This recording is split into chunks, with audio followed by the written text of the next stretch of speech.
So we must also pray. And continue on praying. Continue on praying.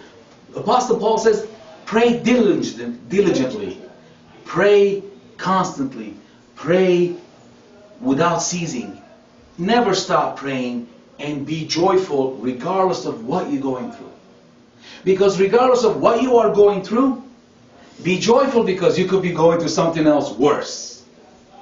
So think about that. Pray and thank God every single second of your life, regardless if you are in the worst thing is happening to you. You understand what I mean, brother? But be joyful, because something worse could have been happening. So the Lord knows what He's doing. We have to trust in Him. We have to have the faith and just believe that He got it. Let's continue on verse 43. Thank you.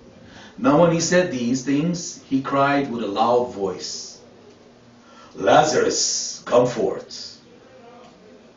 And he who had died came out, bound hand and feet with grave clothes, and his face was wrapped with a cloth. Jesus said to them, loose him and let him go.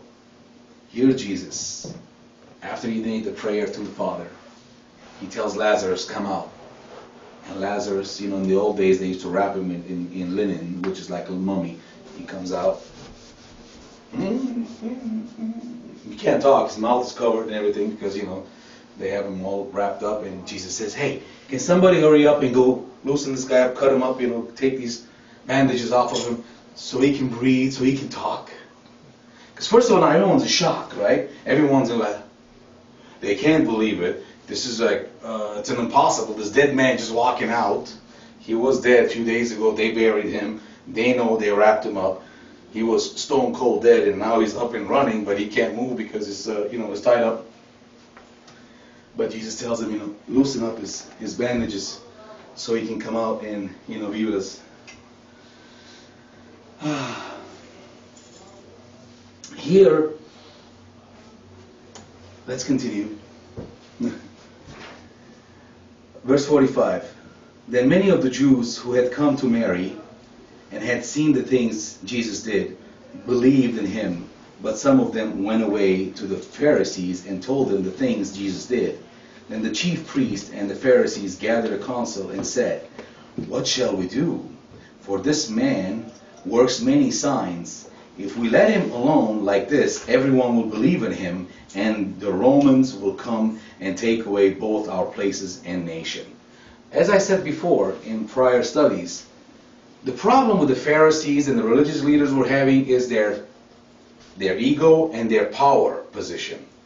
They were worried that if this uprising happens, Rome is going to come crack down and take control, because they were under occupied territory, but they were peaceful people. Rome let them do whatever they want. They can worship who they want, how they want. Didn't want to, as long as they don't cause any problem, they're good. They're under occupied territory though. So if they cause a problem, if they see this man, Jesus, causing problem, hey, forget about it. Rome is going to come cracking down. It's going to take everybody's power away from him, because it's going to say, hey, your thing is not working, so there's anarchy here. We're in charge. So this is what they're worried about. They were worried about the rebellion. They were worried about how they're going to lose everything that they have. So they're getting together. They said, okay, if we let this man continue on like this, everyone's going to believe in him, because this man is making way too many miracles, and now he's right on the doorsteps of Jerusalem, and he raised the dead man. Hello? Are we in trouble or what?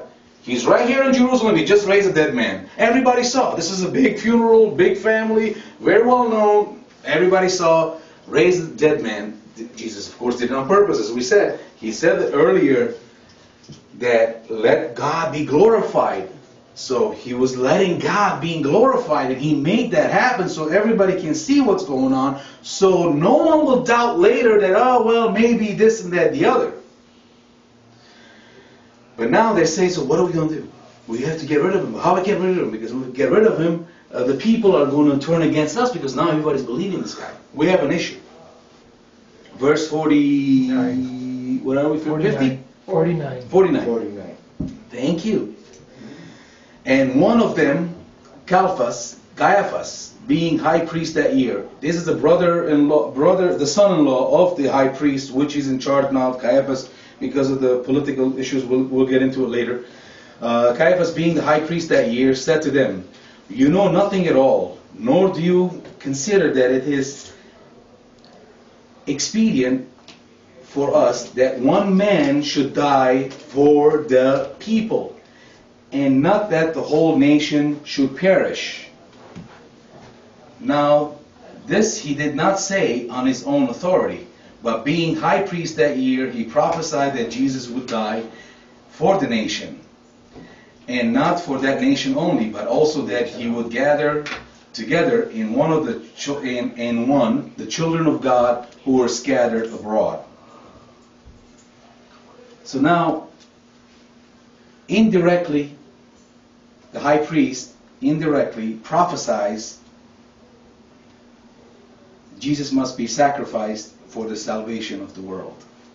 Basically, this is a prophecy coming through, and here is a high priest prophesizing something that it's going to happen, and it's true. He says that one man must die so the whole nation doesn't perish. One man must die so we keep the peace. We don't get taken over by Rome.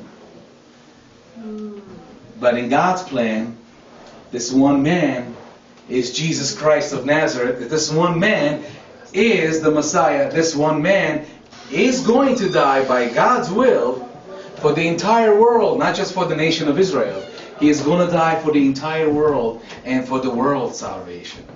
So this was a prophecy that the high priest, he got that prophecy from God. He didn't do this on his own. He didn't even know what he was saying exactly, but he just had to say something, and that's what came out. It's the Holy Spirit put that on him to say it.